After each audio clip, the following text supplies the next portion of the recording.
Welcome, everyone, to an NCAA Digital March Madness Men's Basketball Chat. I'm Andy Katz, pleased to be joined by Chris Reynolds. He is the NCAA Men's Basketball Selection Committee Chair and the Bradley Athletic Director. All right, so we've got our top 16, a real-time live look at where the top 16 stands in mid-February. A good exercise for everyone on the committee. Doesn't always hold true, although 65 of the 80 top 16 teams in the last 5 years have ended up in the top 16 on Selection Sunday. Chris, what did you think of this exercise to really get a feel of where the bracket is at this point?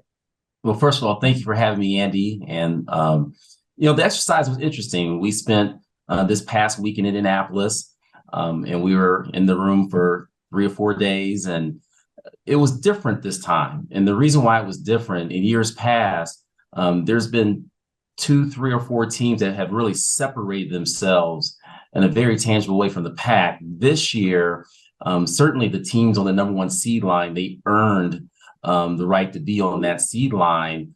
However, those teams had challenges along the way. And so when we looked at the number 1 seed line, there was a great deal of debate as related to the order of those teams on that seed line.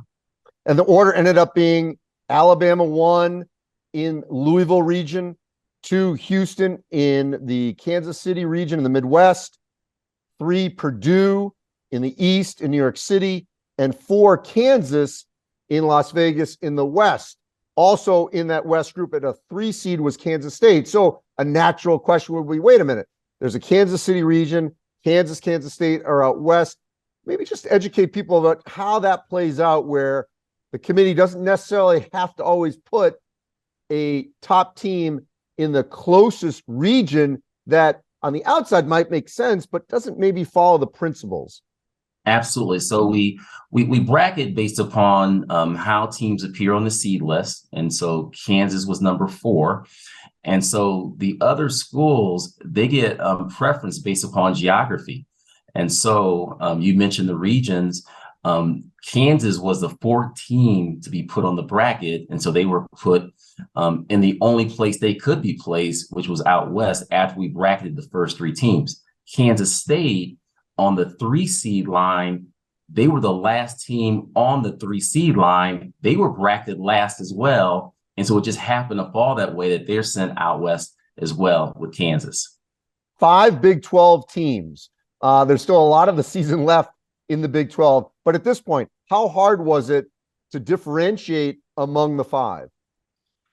It was challenging, and there was a great deal of debate and conversation with the committee.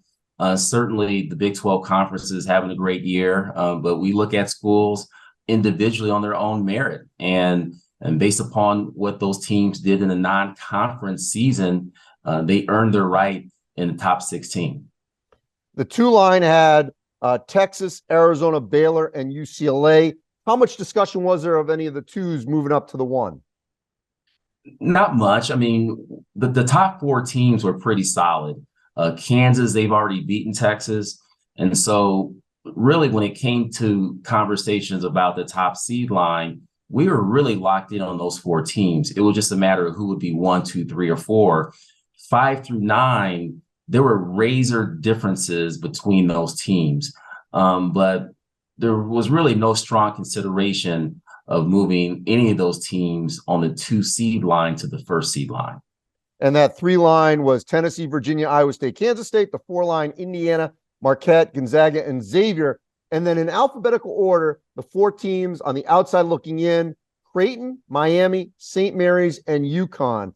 Chris, how much discussion was there for any of those 4 to potentially move up to the 4 line? It was a great deal of conversation. All those teams have really good resumes. It was hard to distinguish when you look at the teams that are on the 15 seed line, 16 seed line, and then you have those 4. But there was a lot of conversation just to make sure that we had it right. And again, this is based upon if the tournament started today. And so probably by the end of the day, the seed list may be a little different. Well, Chris, great work from the committee. I know we can't wait. Getting closer to Selection Sunday for the real deal, but this is always great. A little bit of a primer of where teams stand here in mid-February. Thanks for joining me. Hey, thank you, Andy.